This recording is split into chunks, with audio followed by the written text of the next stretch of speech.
Hello everyone. Today I'm going to introduce you to the artist Jen Stark, who is a paper sculptor. You can see some of her images in this book. She's influenced by math, wormholes, and also the layers of plants. Something you'll notice about her artwork is that it is very bright and it has a lot of layers. So what we're going to be doing today is we are going to be working with bright colors and layers, and we're going to be practicing our cutting skills. To get started, we're going to be using some very brightly colored neon papers. You're going to want a scissors for this. You're going to want a pencil. You're also going to want glue.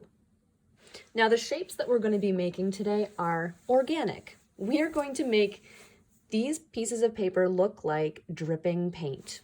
So here's how we get started. I'm going to take my first piece of paper, and you can decide to make yours go vertically or horizontally. And we're going to be drawing a continuous line. I'm not going to start right at the very, very top. I'm going to start about maybe a quarter or halfway down. And I'm going to start to make a line that curves and goes down and back up and down and up and down and up and down and up. I'm making the lines not the same from each other. I'm adding some variety so that not all of them are the same size. It kind of looks like ooze or goo dripping down. All right, now the next thing I'm gonna do is take my scissor and I'm going to be cutting out this shape that I just made. When you cut, you're going to be carefully turning your paper as you cut. So go ahead and take your time. Maybe listen to some music while you do this, because it might take you a while.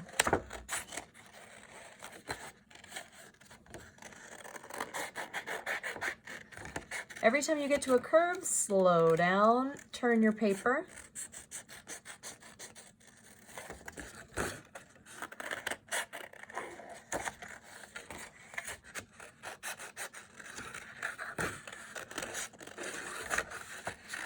And do your best to stay on the lines.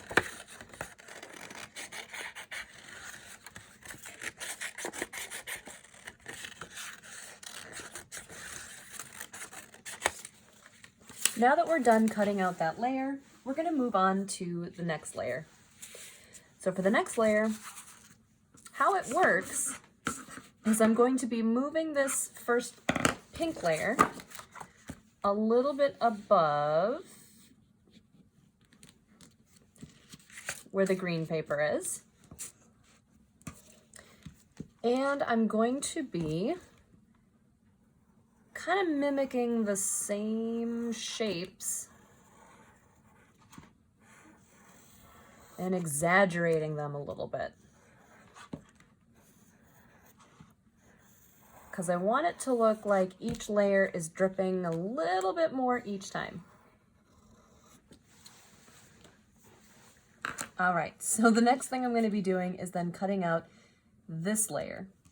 After I've done that, I'm going to keep repeating the same process over and over and over again until I have 3 or 4 or more layers. So remember to start with your paper, draw that organic line, and then carefully cut it out. Place it slightly above your next layer and make similar shapes to the first layer, but make sure to exaggerate them and make them a little bit longer than the first. Now that we've got all of these pieces cut out, it's time to arrange them in the correct order and glue them together. So what I'm going to do first is decide, actually figure out how I had arranged these when I cut them out. So I'm going to start with my first piece, which was, I believe, a pink one. And I'm going to start to stack these, kind of like the layers of a cake. Let's see, so this one, green one is going to go slightly below. I think next was yellow. And I want to overlap this so that I can't actually see any gaps underneath. And then the last one is this orange piece. And I'm going to slide this underneath.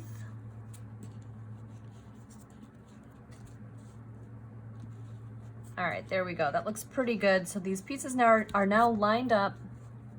And what I can start to do now is put glue on these drips.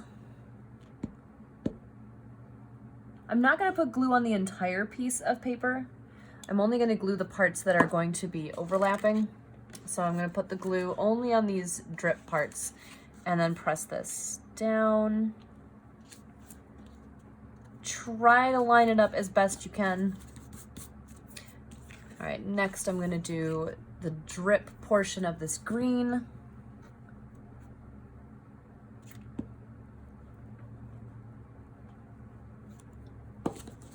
And now I'm going to flip it. I'm going to line this up.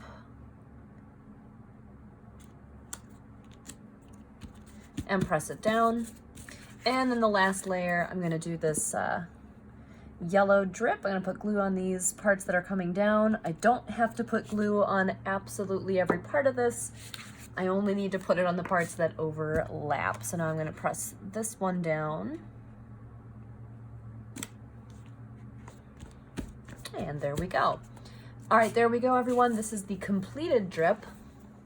You can do this with black and white paper. You can do this with the colorful neon paper.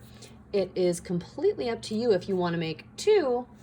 But when these are finished, we're going to go ahead and arrange these in the hallway and make one giant drip. So I look forward to seeing your finished drips.